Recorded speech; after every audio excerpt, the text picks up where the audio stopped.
Sometimes these crisp evenings call for something a little extra cozy and warming to eat.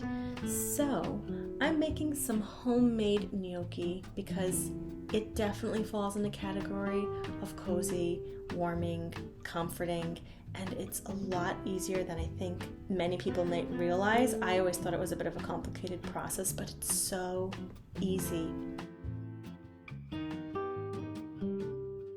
I will leave the measurement details in the description bar below, and these recipes are enough for about 2 to 3 people a piece, so it's a comfortable amount for small portions, and if you would like, of course, it does freeze well.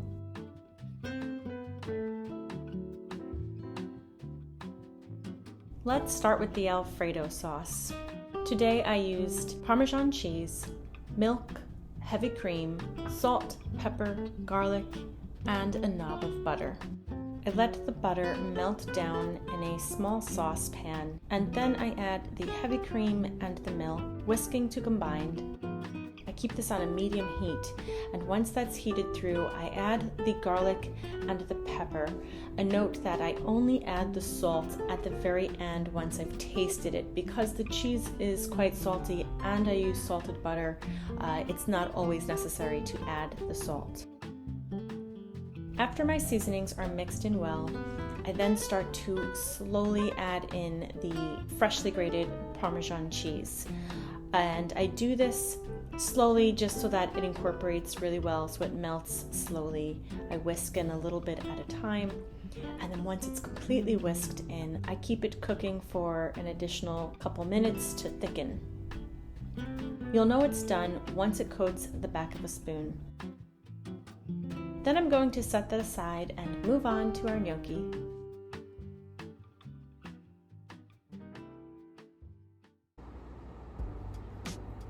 I'm going to show you 2 ways that I've made gnocchi. The first simply calls for a russet potato, whole wheat flour, or any type flour, oil, an egg yolk, salt, pepper, nutmeg, and freshly grated Parmesan. With each recipe, you want to start by boiling your russet potato whole. It should be comfortably fork tender. Let it boil for about 20 minutes in salted water. And I started with the water being cold because that's something that was recommended by, I don't remember who recommended that. In this first recipe, I mashed the potato with a fork, and although it came out okay, it was lumpier than I would have preferred it to be. Another option would be to use a potato ricer, because that also keeps it quite light and airy.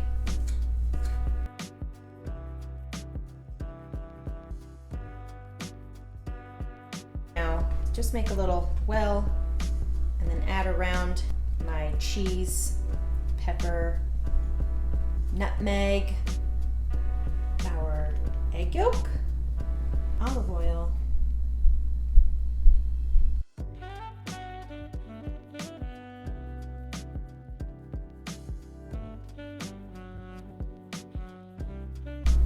and then bring it all together to form your dough.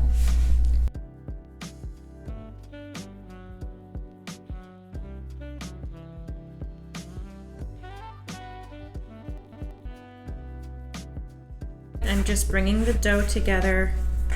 That's actually a bit too much flour. You don't want too much flour. You don't want to dry it out. All right, that looks about good to me.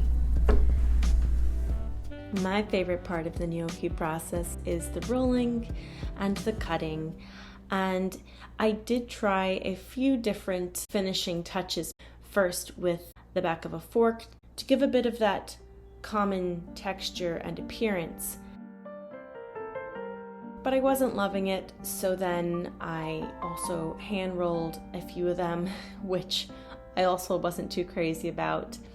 In the end, I kept them just as is after cutting. They kind of resemble little pillows, and that's how I liked it.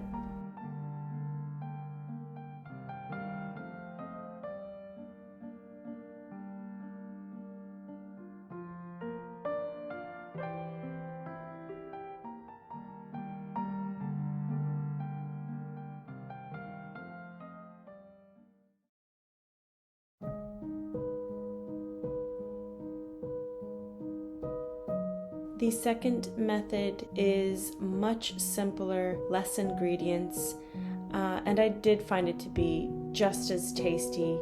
And so I'm sharing them in the order of the way I initially made them. So if you have a preference, but truly, I think this second method would really be all you need, and you will find it just as delectable. I didn't have a ricer on hand, and I wanted the texture to be smoother this time round, so I put it through a sieve, and that seemed to work quite nicely. Then I went ahead and added white flour this time, as well as the spices, but no egg yolk and no oil.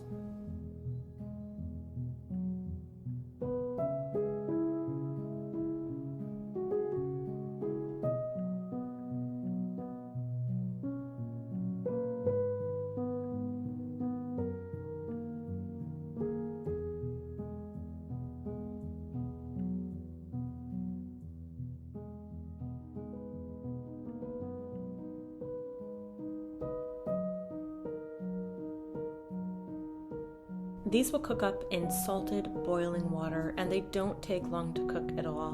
Within a few minutes they will rise to the top of the boiling water, and at that point I let them go for another minute or two before straining and then dousing them in sauce.